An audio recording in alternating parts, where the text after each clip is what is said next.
João capítulo 6, versículo de número 26.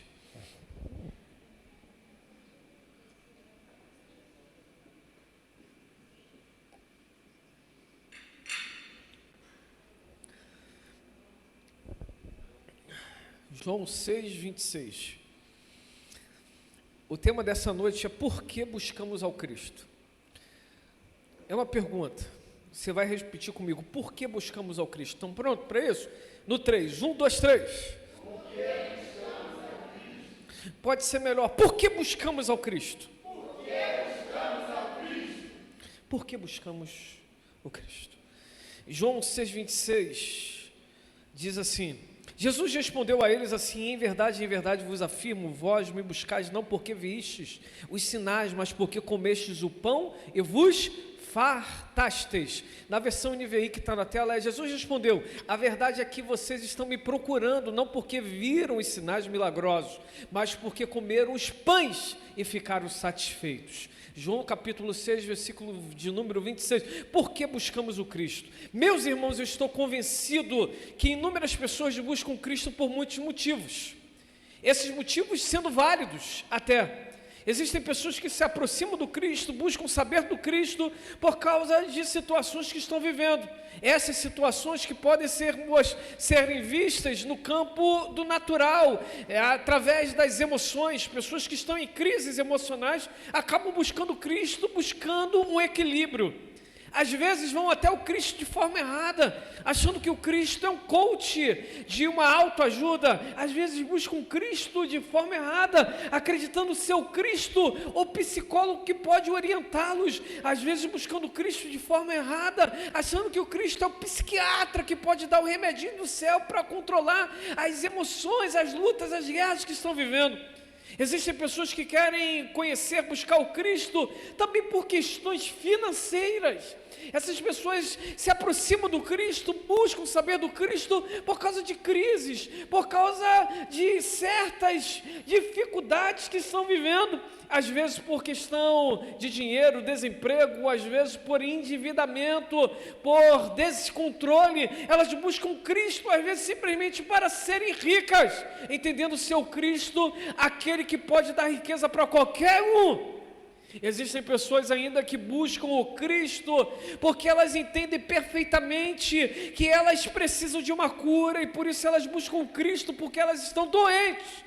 Elas não querem saber da pessoa do Cristo, elas querem saber da cura que o Cristo pode dar. Elas não querem saber quem Cristo é, elas querem saber daquele remédio celestial que pode sarar qualquer dor, qualquer mal, qualquer câncer, qualquer tumor, qualquer problema. Existem pessoas ainda que buscam Cristo por causa de necessidades, e essas necessidades são várias, envolve questões pessoais, envolve questões relacionais, envolve questões de decisões. Existem pessoas que buscam Cristo porque são indecisas. Então, de fato, elas estão buscando Cristo porque querem que Cristo decida por elas tudo. Parece, então, que inúmeras pessoas, das quais eu e você, talvez em algum tempo atrás, também buscamos o Cristo por causa de alguma coisa que estivéssemos vivendo. Não por quem Ele é, mas por causa das coisas que Ele podia dar. Vimos aqui nesse texto algumas coisas tão maravilhosas. Nós vimos o Cristo realizando milagres tão pontuais. Na multiplicação do pão, nós vimos ali explicitamente, a partir do versículo 1, aquilo que nós chamamos de maná. Quando inúmeras pessoas estavam ali sentadas ouvindo Cristo falar e elas sentiram fome, Cristo se moveu, não apenas para dar alimento espiritual, mas para dar alimento humano, alimento carnal, e fez aquela devida pergunta aos seus discípulos: o que tens para dar de alimento a esse povo? E os discípulos falaram: olha, tem aqui uma criança, tem um menino, tem um homem aqui, que tem um rapazinho aqui que tem 5 pães e 2 peixes, versículo de número 9. Que isso? 5 pães e 2 peixes, um tipo de maná no Novo Testamento. Parece que nós estamos vendo Cristo como o libertador, como Moisés. Mas esse Cristo não é apenas o libertador como Moisés. E olha que estavam ali as pessoas sentadas que tinham parâmetro em Abraão e Moisés por causa da lei. Mas o Cristo, ele não apenas limita-se àquele alimento para uma família. Lembremos-nos que no deserto, gravem isso, quando o maná vinha, o alimento precisava ser recolhido, era como se fosse um pó. E ele deveria ser conduzido para dentro de casa, não deveria ser guardado, porque se guardasse estragaria. Na sexta-feira eles deveriam pegar o dobro daquilo que pegavam em dias comuns, não apenas para comer na sexta, mas também para comer no sábado, por causa do sabate. Mas o Cristo ali não apenas prover um alimento para uma família, mas naquele momento da multiplicação, ele proveu alimento para muitas famílias. Naquele momento, o Cristo se mostra como superior a Moisés, fazendo com que aquele povo que estava buscando Cristo pelas coisas que Moisés dizia, agora entendesse que estava ali diante deles aquele que era maior do que Moisés. Mas quando vimos o Cristo pegando aqueles pães e aqueles peixes e multiplicando, nós lembramos das multiplicações que existiram no Antigo Testamento, no tempo profético de Elias e Eliseu. O azeite, a farinha, e lembramos-nos que também essas multiplicações estavam apenas veladas a famílias. Azeite para uma família específica, farinha para uma família específica, mas para o Cristo a multiplicação é para todos. Cristo se mostra também superior a Elias e Eliseu. Cristo se mostra superior à aliança profética. Cristo se mostra agora não apenas superior à teoria que os judeus tinham do Moisés. Cristo se mostra não apenas superior ao tempo profético do que os judeus compreendiam como profetismo. Cristo agora estava ali, mostrando o que era a aliança da graça, mostrando que aquilo que Ele faz não tem limite, mostrando que aquilo que Ele faz é sempre abundante. Eu não sei se você está compreendendo essa mensagem, eu não sei se você está comigo aqui nesta noite, mas pode ser que você em algum momento tenha buscado Cristo por motivos errados, mas quando encontrou o Cristo, descobriu que Ele era superior a todas as necessidades que você esteve vivendo um tempo atrás. Talvez você veio aqui neste lugar cheio de desequilíbrio na alma, cheio de dúvidas na sua mente, e o Cristo está dizendo: tens o quê? 5 pães e 2 peixinhos, traga-me. Vamos orar. Senta em grupo, pode distribuir. Mas com Cristo nós aprendemos que na aliança da graça nunca é contado, sempre é abundante, porque no final não foi alimento contado para um dia, no final foi alimento que sobrou para 12 discípulos, 12 cestos, 12, aleluia, obrigado Espírito Santo. O teu trabalho nunca será vão no Senhor. Vira para cá, quem está do teu lado, fala: o teu trabalho não é vão, a sua dedicação não é à toa, toda a sua entrega não é à toa, as orações que tu faz não é à toa, todo o teu jejum não é à toa, o teu sentido de serviço não é à toa. Na hora certa, através da multiplicação, o cesto certo vai chegar. A tua parte está contada em Deus. A tua parte está contada em Deus. As pessoas buscam Cristo, assim como os judeus naquele momento estavam buscando, por inúmeras situações. E o Cristo sabe qual é o sentido que está no coração delas. E Cristo, ao olhar para elas, diz: olha, vocês não estão me buscando por causa dos sinais que estou fazendo, pelos milagres. Vocês estão me buscando por causa da comida que eu estou vos dando. E aqui a gente consegue sintetizar pelo menos 4 verdades interessantes neste texto. Primeiro, existem pessoas que buscam Cristo pelo pão, por aquilo que Ele pode dar, por aquilo que enche a barriga, por aquilo que traz sustento. não é o Cristo propriamente dito, mas é aquilo que o Cristo pode dar. Não é o Cristo propriamente dito, mas é os livramentos que Cristo pode dar. Não é o Cristo propriamente dito, mas é aquilo que pode temporariamente fazer sentido. Lembremos-nos, a comida cai em nosso estômago, mas depois de 3 horas estamos com fome mais uma vez. Existem pessoas que estão buscando Cristo por questões temporárias, necessárias, mas temporárias. Gravaram isso? Eu também estou tentando gravar. Existem pessoas que estão ali buscando por uma situaçãozinha que está incomodando. Necessário, mas é temporário. Vai trazer sustento por um momento, mas depois vai continuar tendo fome. A fome voltará.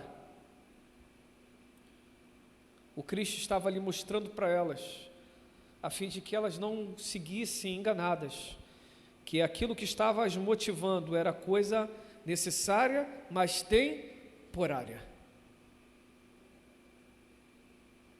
Pode ser que o Cristo esteja nos mostrando que aquilo que Ele quer fazer conosco é necessário e não é temporário, mas aponta para a eternidade. 2. Existem pessoas de igual forma que estão buscando Cristo por causa dos sinais. São pessoas místicas, são pessoas que o sobrenatural, o misticismo atrai. Existem pessoas nesse exato momento que estão acessando o WhatsApp, estão acessando o YouTube buscando vídeos de magias. Existem pessoas que são atraídas pelo ocultismo. Existem pessoas que nesse exato momento estão tentando ver as bruxarias malignas. Isso as atrai. De igual forma, tudo aquilo que é sinal, neste caso eu não estou fazendo separação. Tudo aquilo que é sinal atrai. E com Cristo vinham também como aquele que realizava milagres, mas não como sendo o próprio Deus ali entre os homens. É só mais um que faz o milagre. É como se fosse aquele lá, aquele bruxo que faz aquela movimentação. É como se fosse aquele mágico que com os seus truques engana inúmeras pessoas. É como se fosse aqueles magos do Egito que conseguiam replicar aquilo que Moisés estava realizando. É como se fossem os profetas de Baal e de Aserá, no caso ali de Elias, de Acabe. Ei, meus irmãos, existem pessoas que são atraídas pelo misticismo, e elas não estão dentro das igrejas porque querem o Cristo, elas estão dentro das igrejas porque elas querem ver algo sobrenatural. Parece que elas são movidas por isso, parece que elas são levadas para isso. Entenda bem, ao servirmos o Cristo, nós sempre viveremos coisas sobrenaturais. Mas nós precisamos compreender que inúmeras vezes o sobrenatural se revelará através das coisas naturais. Nem sempre veremos os anjos. Eu, em particular, nunca vi um anjo com os olhos abertos, olhando como estou olhando para você agora, meu irmão, mas eu acredito que os anjos existam. Eu, em particular, nunca vi uma roda que roda dentro de outra roda, que roda e rodou tudo na cabeça, como do Ezequiel, mas eu creio no sobrenatural. Mas eu já vi o pouco se transformar em muito. Eu já vi pessoas chegando com alimentos para aqueles que naquele momento não tinham. Meu Deus, obrigado, Espírito Santo. Eu nunca vi o justo desamparado e nem a sua descendência mendigar o pão. Eu já vi portas se abrir de forma sobrenatural. Eu já vi. Eu nunca vi coisas, melhor, não vou falar nunca vi, mas eu percebo que esses sinais não são sempre que acontecem, mas a presença de Deus está sempre conosco. Quem anda pelos sinais, às vezes despreza a presença.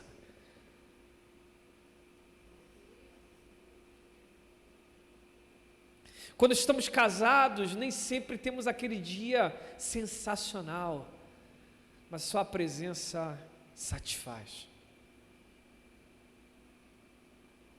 Quando estamos cansados, nem sempre estamos maravilhosamente bem, mas quando estamos do lado um do outro, só a presença satisfaz. Tem pessoas que estão buscando o extraordinário e estão desprezando a presença. Estão atrás do sinal, dos sinais, mas estão desprezando quem faz os sinais. 3. Existem pessoas que estão buscando Cristo por causa do status. Porque estar à frente, porque falar, porque orar, porque cantar, porque evangelizar é do reino, é do reino, mas na verdade aquilo que está os motivando é quem está me vendo, qual é a influência que terei, qual é a expansão daquilo que eu estou fazendo, quantas pessoas me conhecerão. A busca dessas pessoas são como o casal que se apresentou diante dos apóstolos entregando, mentindo quanto à oferta que estavam entregando, porque na verdade eles não queriam entregar a oferta, eles queriam ser vistos pelos apóstolos. Existem pessoas que estão mentindo, fazendo coisas boas, mas estão mentindo. Estão buscando Cristo pelo status.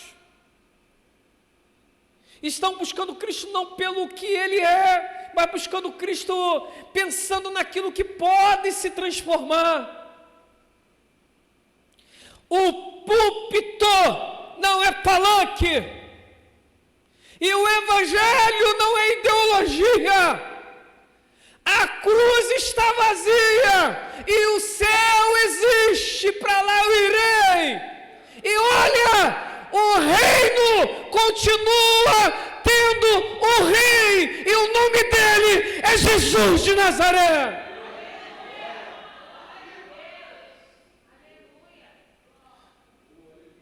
Não podemos buscar o Cristo pelos status. Tem muitos que buscam Cristo por causa dos status. É bom estar do lado do Cristo porque as autoridades estão vendo. É bom estar do lado do Cristo porque os comerciantes respeitam. É bom estar do lado do Cristo porque os sacerdotes têm cuidado em falar. É bom estar do lado do Cristo porque a nata religiosa, no mínimo, tem cuidado em expressar determinadas coisas. É bom estar do lado do Cristo porque eu vejo coisas, porque como coisas, porque sou servido com outras coisas, mas na verdade estão do lado do Cristo, mas o Cristo ainda não está no coração delas. Por isso Jesus, no versículo 66 diz, a palavra João 6, no versículo 66 diz, daquele momento em diante, muitos dos seus discípulos recuaram e não mais andaram com ele. É possível ter pessoas buscando Cristo apenas pelo status. Um dia o pastor Teodomiro, dando uma aula sensacional, ele disse o seguinte: existem pessoas que vão para o seminário porque tentaram em outras faculdades e simplesmente não conseguiram. Existem pessoas que estão indo para o seminário porque não deram certo em nada na vida, então vão para o seminário. E ele contou, na Idade Média, ir para o seminário era a primeira escolha de qualquer família, porque era algo honroso. Hoje em dia, com a deturpação daquilo que vemos, as pessoas elas querem se formar porque não conseguiram nada com a vida e entendem que sendo obreiros, sendo pastores, eles conseguirão alguma coisa da vida. Chamado nunca será profissão. Nunca mais esqueci daquela aula, porque bateu profundamente o coração. Estava lá na livraria e por vezes não poucas via seminaristas entrando no primeiro período, conversando: por que você fez seminário? Eu já vou fazer seminário porque o meu pai tem uma igreja, então eu devo assumir a igreja depois do meu pai. Eu vou fazer seminário porque eu tenho uma proposta de abrir um galpão e começar a pregar o evangelho. Muitos anos depois, um amigo, um colega veio para mim e falou: olha, Diego, eu não tenho seu jeito, não tenho a sua forma, mas meu pai tem dinheiro, eu queria te fazer uma proposta. Eu falei: qual proposta? Olha, eu vou abrir uma igreja e você vai ser o pastor. Só tem um detalhe, quem cuida das finanças sou eu. Como o reverendo Hernandes Dias Lopes diz, para muitas pessoas, pequenas igrejas, grandes negócios. São coisas que no dia a dia a gente vai ouvindo e vai sendo queimado, o coração vai queimando. Não! O chamado não é um negócio, o chamado não é uma profissão, o chamado não é um status. Quem muito é dado, muito será cobrado.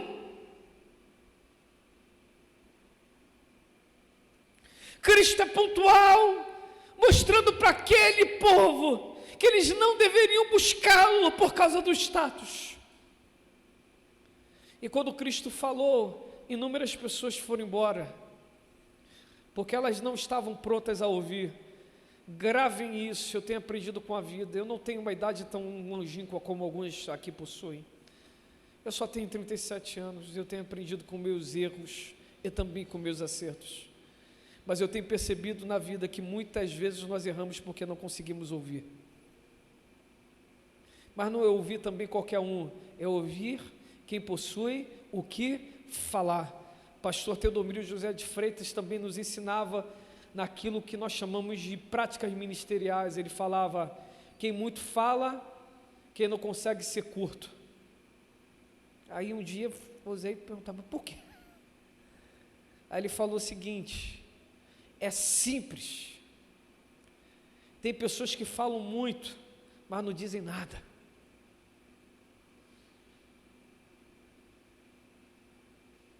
Continuo não entendendo, mas entendo também até hoje.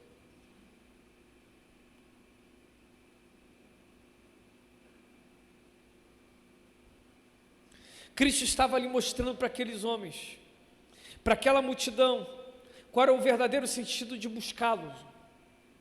E quarto e último, ele com isso mostrou para todos nós, que primeiro ele é superior ao pacto de Moisés, a lei, a aliança da lei, ele era superior também o pacto profético, ele estava ali estabelecendo o pacto da graça. Ele mostrou para todos que o cuidado dele não era especificamente com um, ainda que na individualidade ele tratava cada um, mas aquilo que ele estava dando é para todos. Ele estava se importando com todos, ele estava zelando, o zelo dele era sobre todos. Ele mostrou para aqueles homens, para aquelas mulheres, que aquilo que ele tinha para eles não era algo necessário, temporal, mas era algo necessário que apontava para a eternidade. Ele mostrou para aqueles homens que acima dos sinais estava ali aquele que realizava os sinais, e o maior sinal estabelecido não era a cura de alguém, mas era algo que eu quero mostrar daqui a alguns minutos. Ele mostrou para todos aqueles que eles deveriam buscar o Cristo não pelo status, não como eles seriam alcançados, não como eles seriam vistos. Um dia um aluno, me permita aqui abrir uma aspa, numa aula de liderança, aqui no seminário do Botânico e também em Nova Iguaçu, perguntou, pastor, eu ando assim de boa, estou tranquilo. Eu falei, você nunca mais vai andar tranquilo, meu santo. A tua roupa não é mais tua. Teu cabelo não é mais teu, não é teu mais, não é meu, não é teu. O teu lazer não é só teu. Mas o que o senhor quer dizer? O que eu quero dizer é que vocês saíram de EBD, agora vocês estão numa sala de formação de obreiro, e você vai entender que se você se vestir errado, vai trazer escândalo. Se você falar errado, vai trazer escândalo. Se você botar os troços doidos na cabeça, vai dar escândalo. Então toma cuidado, porque você não é mais de você mesmo.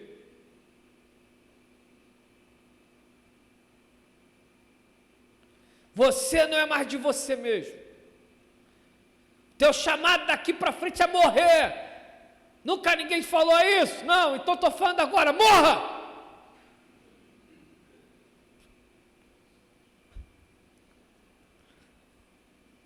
Às vezes nós queremos fazer determinadas... Ah, meu Deus! Às vezes nós queríamos fazer determinadas coisas, queríamos falar determinadas situações, queríamos nos vestir de determinadas... Mas vem o Espírito Santo e fala, a tua vida não é mais tua.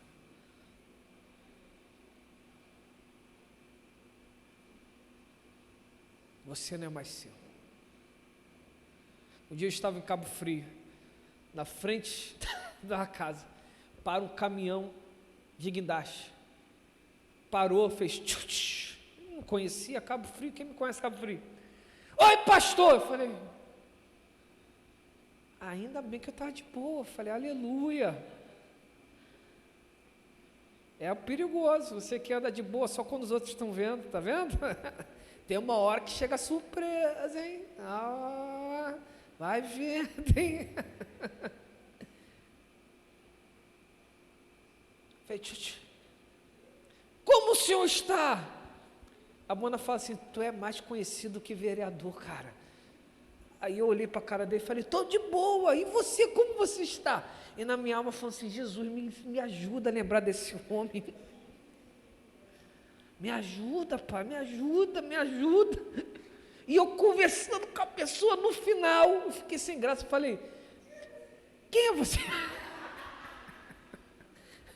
Eu estava dando tempo para ver se ele falava, mas não falou. Eu falei, meu Deus.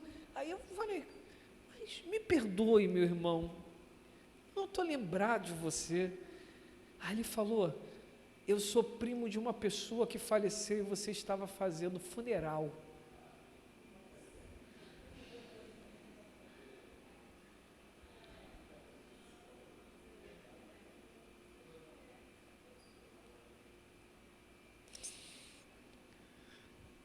Jesus, meu Deus, obrigado, Senhor. Jesus está mostrando para aqueles homens, aí digo eu, agora conforme a aplicação da palavra.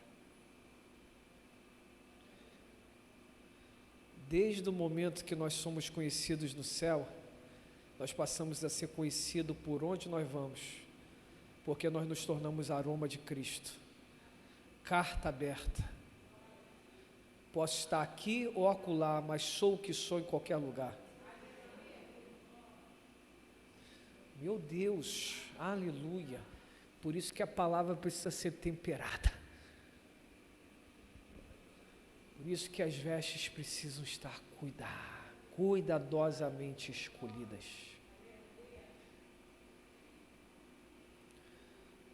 Você é a carta do Cristo. Você é a carta do Cristo. Quarto e último, por que então devemos buscar o Cristo? Devemos buscar o Cristo por aquilo que Ele é. Quem vai ao Cristo por causa de necessidades, não é o motivo correto, mas pode ser que através daquela necessidade ele encontre o Cristo como Cristo é. Pode ser que quem vai ao Cristo por causa da doença não é a forma correta, mas pode ser que por causa da doença, aquela pessoa encontre o Cristo da forma como Ele é. Pode ser que você tenha buscado Cristo, quer seja aqui presente, ou aí na sua casa, ou ainda nesse ônibus, ou ouvindo a gravação dessa mensagem, esteja buscando Cristo por causa de problemas emocionais, psicológicos, relacionais, que você esteja vivendo. Não é o motivo correto para buscar o Cristo, mas pode ser que através desse problema você encontre o Cristo como Ele é. Com todas essas experiências do capítulo 6, os discípulos permaneceram com Cristo, porque eles entenderam quem Cristo é. Talvez a dor te levou até o Cristo, talvez a enfermidade lá atrás, lembra-te lá, talvez levou o Cristo e te trouxe essa realidade aqui do hoje. Talvez o problema que você enfrentou, talvez a necessidade, talvez você foi moído, e por causa desta pressão que você viveu é que você se posicionou, mas por uma situação ou outra você esqueceu. Os afazeres da existência te fizeram esquecer da essência do Evangelho, quem o Cristo é para a sua vida. Talvez os problemas que você esteja vivendo te fizeram enxergar o Cristo apenas como um serviçal, como aquele que tem que dar alguma coisa para você. Mas hoje é a noite de nós nos realinharmos, reajustarmos a nossa visão em Cristo. Por que buscamos o Cristo? Eu quero te induzir a entender que você precisa buscar o Cristo por aquilo que Ele é. E eu quero te dar os motivos. O que Cristo é? Ele é conselheiro, Deus forte, Pai da eternidade e Príncipe da paz. Quem o Cristo é? Ele é o Alfa, Ele é o Ômega. Quem o Cristo é? Ele é o Criador e sustentador de todas as coisas. Quem o Cristo é? É o Filho que foi entregue na cruz do Calvário por mim e por você. Mas Ele não ficou naquela tumba, Ele ressuscitou ao terceiro dia. E se estamos aqui reunidos é por causa dEle. Quem o Cristo é? É aquele que troca o fardo. Ele pega o fardo dele e troca conosco, dizendo: eu vou carregar o teu peso, eu vou carregar, meu Deus, eu vou carregar a sua sobrecarga. Viva uma vida mais leve, na velocidade que eu quero. Então estou tirando a sua sobrecarga. É pesado demais para você, você não entende, mas eu estou arrancando essa sobrecarga de você. Lançai sobre Ele, lançai sobre Ele, lançai sobre Ele as suas sobrecargas, as suas ansiedades. Porque quem Cristo é? Aquele que cuida de nós. É aquele que está ali, não apenas na nossa concepção, mas em toda a nossa vida. Aleluia! Quando nós morrermos e estivermos naquele caixão, o Cristo, aleluia, o Cristo estará no trono como Estevão enxergou, dizendo: pode vir filhinho, pode vir filhinha, olha o reino que já está prometido e preparado para vocês. Quem o Cristo é? O Cristo é a nossa cura, que nem sempre se manifesta através de curas visíveis, mas que tocam onde nenhum homem pode tocar, que é na nossa alma e no nosso espírito. Sim, o Cristo é o leão da tribo de Judá, a raiz de Davi. Ele é a estrela da manhã. Sim, meus irmãos e minhas irmãs, Ele é o amado das nações, Ele é o querido. Sim, Ele é a nossa paz, Ele é o nosso refrigério. Quem o Cristo é? O Cristo, Ele é para nós a luz, que quando estamos vivendo na escuridão, Ele nos ilumina de uma forma sobrenatural. Sim, Ele é. Para você que não tem irmão, Ele é o teu irmão mais velho. Ele é o advogado dos advogados. Se você está vivendo sobre julgo de algum vício, Ele é o Senhor dos senhores, Ele é o Senhor daquilo que está te aprisionando. Ele pode acabar com a autoridade daquele que está te aprisionando para te livrar daquilo que está te aprisionando, porque Ele é Senhor dos senhores. Os principados e potestades se prostram diante dEle. Quem o Cristo é? O último ponto, dentre esse quarto ponto. O Cristo, Ele é o nosso Senhor e o nosso Salvador. Ele não quer que você viva uma vida solitária. Ele não quer que você viva uma vida pesada. Ele não quer que você viva uma vida de angústias. Ele não quer que você viva uma vida problematizada. Ele não quer que você viva uma vida daquilo que Ele estabeleceu. Por isso que Ele te atraiu a este lugar, por isso que Ele te atraiu a esta tela, por isso que Ele te atraiu em frente a essa televisão, por isso que Ele te atraiu, com cordas de amor Ele te atraiu, porque Ele quer transformar a sua vida. Por que buscamos o Cristo? É a reflexão, é a mensagem desta noite. Buscamos o Cristo não pelo pão, não pelos sinais, não pelo status, mas por aquilo que Ele é. Quero fazer 3 convites. Primeiro, pode ser que você tenha chegado aqui nesta casa e ainda com os seus lábios não confessou como Senhor e Salvador. É um processo, é uma luta. É mais fácil nós falarmos qualquer situação difícil, pesada, do que nós falarmos com os nossos lábios: Jesus, Tu és o meu Senhor e Salvador. E sabe por que essa dificuldade? Porque o inimigo não quer que você seja livre, e por isso ele impõe tantas dificuldades, ele impõe tantos pensamentos. Mas pode ser que também a sua carne não queira que você seja livre, por isso que é muito difícil você reconhecer Jesus como Senhor e Salvador, porque num convite simples desse, inúmeras vezes passa, não é o inimigo, mas é a nossa própria carne, a nossa concupiscência, dizendo assim: mas se você se posicionar, você vai deixar de fazer isso, você vai ter que deixar isso de lado. E por isso nós simplesmente deixamos a oportunidade de reconhecermos o Cristo como Senhor e Salvador, por causa das paixões dessa existência. Inúmeras pessoas deixam de confessar o Cristo como Senhor e Salvador, reconhecê-lo como Senhor e Salvador, por causa dos negócios da vida, como na parábola das sementes lançadas, do semeador que saiu a semear. São as preocupações, são as inquisiras, são os problemas. Mas se eu tomar essa posição, vou ter que, se eu tomar essa posição, vou ter que, e simplesmente não tomo essa decisão. Segundo, pode ser que você esteja longe, mas está reticente para voltar para Cristo, voltar a congregar, voltar a servir, voltar a estar junto como corpo de Cristo, porque parece que as paixões, como o filho pródigo, te atraíram tanto, mas você consegue hoje enxergar que a situação está feia para você, mas pode ser que você esteja ainda no estágio de buscar trabalhar cuidando de porcos, que para o judeu era um trabalho, para o hebreu judeu era um trabalho indigno.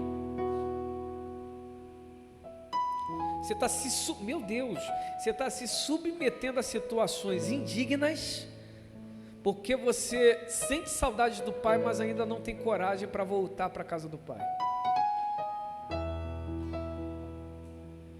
E aí passa muitas coisas, passa a fome da alma, passa a solidão, a inquietude do espírito, e você está reticente para tomar essa decisão. E terceiro e último desses convites, você conhece o Cristo, você está andando com o Cristo, você está buscando no sentido certo por aquilo que Ele é, mas você não quer ser batizado, porque você se sente muito sujo, se sente muito suja, se sente muito imperfeito, muito imperfeita. O batismo não vai nos deixar perfeitos ou perfeitas, neste caso as irmãs. O batismo é, sem sombra de dúvida, uma ordenança, mas não para testar se somos salvos, mas para testar para o mundo de quem nós somos agora. Então o batismo é um testemunho público. Por isso, nessa noite você pode sair deste lugar da maneira como você entrou aqui, ou você pode sair deste lugar totalmente diferente. Totalmente diferente. Lançai sobre Ele as vossas ansiedades, porque Ele tem cuidado de vós. É um convite para o pequeno, para o médio, para o grande, um convite para o ancião. Esse é um convite para os que estão aqui, mas para os que estão também aí. Esse é o convite para todos. Vamos cantar um pouquinho só, não vou nem deixar eles terminar, que para quebrar a saudade, né? Eu já passei do horário também. Então